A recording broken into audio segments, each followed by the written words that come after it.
This is Tim Bryce with my column entitled Things I Never Get Tired of. I'm a sucker for reruns. I love to watch an old movie, maybe because I'm not too impressed with what Hollywood is churning out these days. For example, I recently watched Billy Budd the other night, which I probably hadn't seen in 40 years.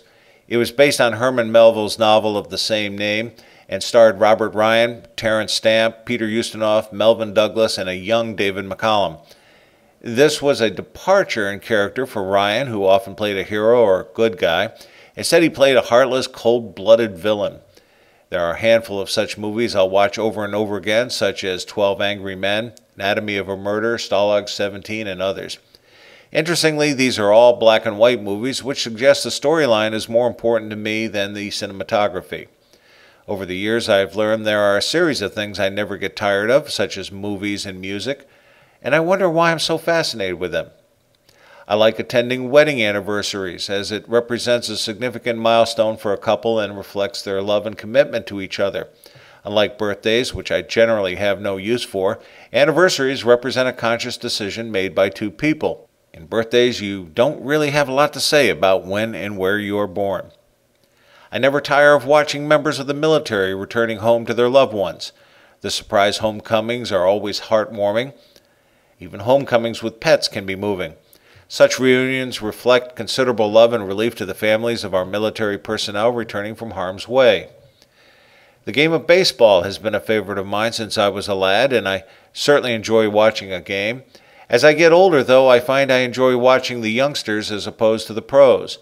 Any game at the Little League level, high school or college, or even the minor leagues can be more interesting as they're trying harder than the pros and haven't yet forgotten that it is nothing more than a game as opposed to a business.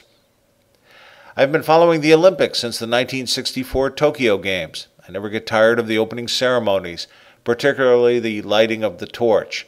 They've all been memorable, including the recent London Games, but I particularly marveled at the elegant simplicity of the Mexican Games in 1968.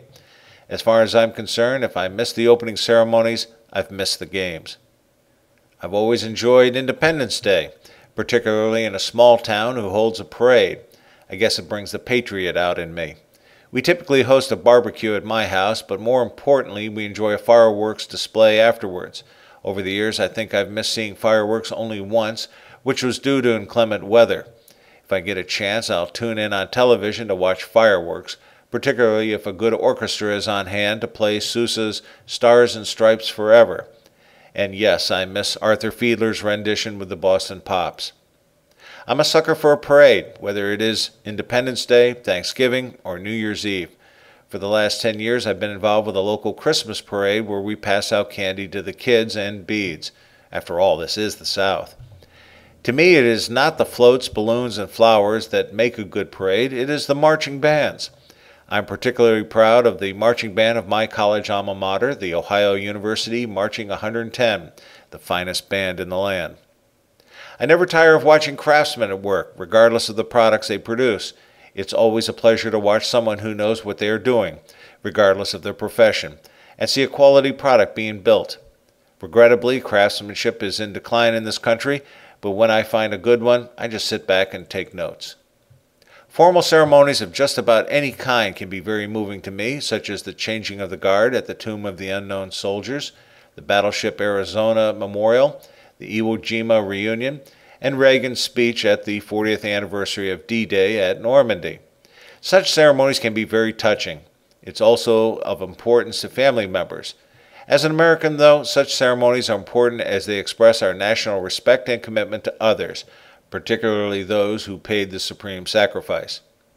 At the end of any military funeral, I have seen the playing of taps cause grown men to weep, including yours truly.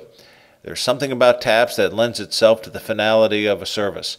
In other words, it wouldn't be complete without the distant sound of this military classic. As a Scot, I have a deep-seated attachment to the sound of bagpipes. Although the pipes can be used for festive occasions, the playing of Scotland the Brave and Amazing Grace stirs my soul like no other instrument. There must be something in my DNA which causes this, for I never walk away from it.